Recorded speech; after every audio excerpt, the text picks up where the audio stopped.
कुछ ही दिनों पहले घटी एक घटना में एक बात सामने आई है। एक आदमी जंगल के रास्ते घर लौट रहा था और उसे जंगल में कुछ चमकदार चीज दिखी। जब वो उसे लेने के लिए गया तो वही मारा गया। उसके बाद गांव में खबर फैल गई कि वो उस नागमणि को लेने गया था जिसके मिलने से आदमी रातों रात अमीर हो जाता है।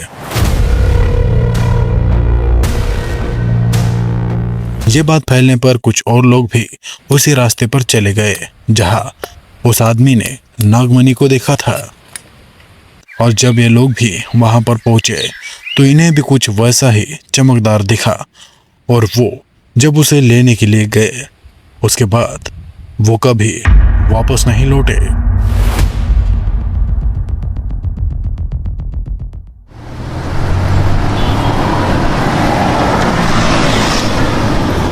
मैं हूं अक्की द मिथ इन्वेस्टिगेटर और स्वागत है आपका अक्कीज स्नेकपीडिया पर। लेकिन क्या नागमणि होता भी है? इस बात में कितनी सच्चाई है, इस बात का हमें पता लगाना है। और ये बेहद जरूरी है कि क्या सच में नागमणि धारण करने वाला सांप आज भी मौजूद है? अक्सर पुराने कथाओं में हमें ऐसी कहानियां सुनने में आती है कि इच्छाधारी नाग और नागिन दोनों के पास नागमणि होता है जो उनकी जान खतरे में पड़ने पर उनकी जान बचाता है, लेकिन उसकी कीमत करोड़ों में मानी जाती है। पिछले कुछ सालों में ऐसी बातें मुझे सुनने में आई थी, लेकिन मैंने कभी उन बातों पर ध्यान नहीं दिया क्योंकि अक्सर ऐसी बातें सुनने में आती रहती हैं। लेकिन इस बार जो घटना घटी है उससे मेरा मन विचलित हो रहा है, क्योंकि कभी जिस बात पर मैं अड़ा रहता था कि ऐसी कोई चीज़ हो ही नहीं सकती, लेकिन ऐसी घटनाएं उन बातों पर मुझे विश्वास करने पर मजबूर कर देती है।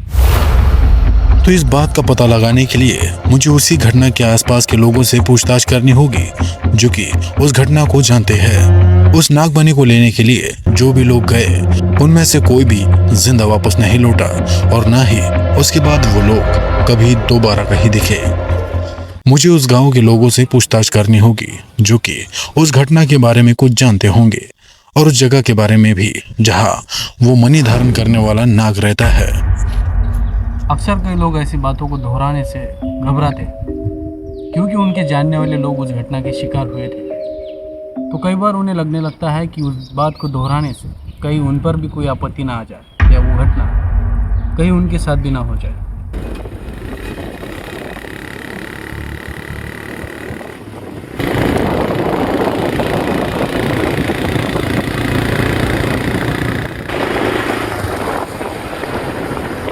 तो मैं पहुंच चुका हूं उस गांव में जो कि है महाराष्ट्र का एक छोटा सा गांव घोटी। तो मैं पहुंच चुका हूँ उस गांव में और चलिए जानते हैं इन लोगों से कि आखिर उस बात में कितनी सच्चाई है जो घटना इस गांव में घटित हुई है। उस घटना की क्या सच्चाई है और क्या सच में वो मणि धारक नाग आज भी एग्जिस्ट करता है या नहीं। चलिए इस गांव में जाकर देखते हैं कि मुझे उस जगह के बारे में जानना है और उस नागमणि के बारे में भी जिस वजह से कुछ लोग अपनी जान गंवा बैठे हैं।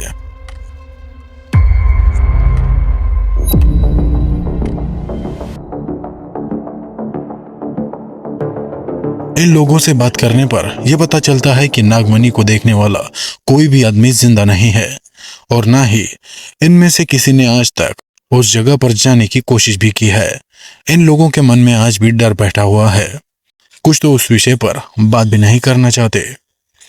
आखिर कितनी सच्चाई हो सकती है इस बात में कि किसी नाग ने मणि धारण कर रखा है और जिसने भी उसे देखा वो आज तक घर नहीं लौटा। फिर भी पॉजिटिव बात ये हुई है कि इन लोगों से मुझे ये पता चल गया है कि वो जगह कहाँ है जहाँ उस मणि धारण करने वाले सांप का घर है और इन लोगों के कहे अनुसार आज भी वो वहीं पर रहता है। मुझे उसी जगह पर पहुंचना है और उस बात की सच्चाई को आप सबके सामने लाना है। मेरे इतने साल का एक्सपीरियंस मुझे बार बार कहने की कोशिश कर रहा है कि मणि धारण करने वाला कोई भी सांप आज के जमाने में हो ही नहीं सकता। पर मन में सवाल ये भी उठ रहा है कि अगर ये सच नहीं है तो उन लोगों का क्या हुआ जो कि उस नागमणि को लेने गए थे और कभी लौटे ही नहीं।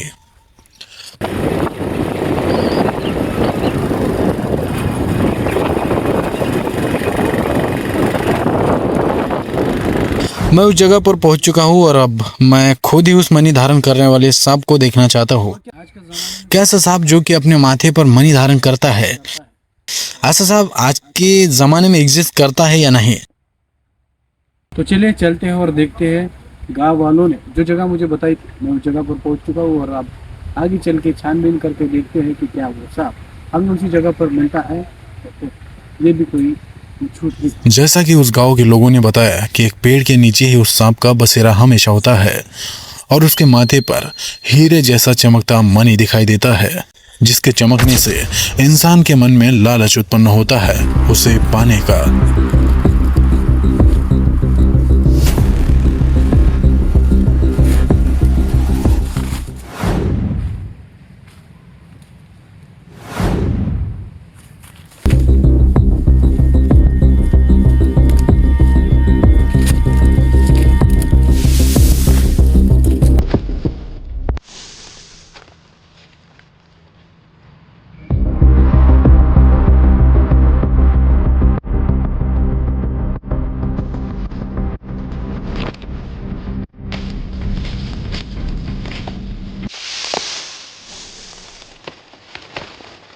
इतना इतना छानबीन करने के बाद भी वो सांप मुझे नहीं मिला। अगर ऐसा कोई सांप होता जो गांव वालों ने मुझे ये जगह बताई तो यहाँ पर ज़रूर वो सांप मिल जाता।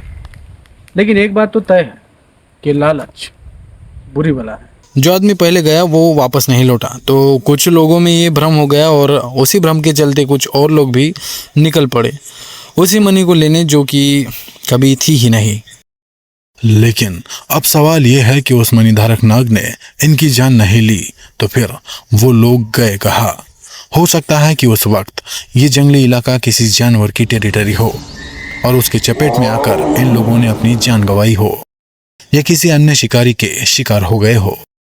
लेकिन जो रूमर गांव में फैला था कि नागमणि धारक नाग ने ही उनकी जान ली है, तो ऐसी कोई भी बात मेरे सामने नहीं आई। मैं बस इतना ही कहना चाहूँगा कि दुनिया भर में ही सांपों के बारे में मिथक फैलाई जाती है और हम भी या कुछ अन्य लोग भी उन बातों को पीढ़ी दर पीढ़ी आगे बढ़ाते हैं और धीरे धीरे ऐसी बातें सच होने लगती हैं और लोग आगे चल के इन्हीं बातों को सच मानने लगते हैं। आज एक बात तो साफ होती है कि मणि धारण करने जैसा कोई भी सांप नहीं होता है, आज के ज़माने में तो बिल्कुल भी नहीं। और आप भी ऐसी बातों पे विश्वास न रखें और सेफ रहिए, सुरक्षित रहिए और अपना ख्याल रखिए। हम मिलेंगे अगले एपिसोड में किसी ऐसे ही रूमर के साथ और मैं हूँ अक्की द मिथ इन्वेस्टिगेटर। और अगर आप भी किसी रूमर से पीड़ित है तो आप भी हमारे साथ अपना रूमर शेयर कर सकते हैं। और हाँ, चैनल को अगर आपने अब तक सब्सक्राइब नहीं किया तो आज ही कर लीजिए। मैं मिलूंगा आपसे ऐसे ही किसी रूमर के साथ।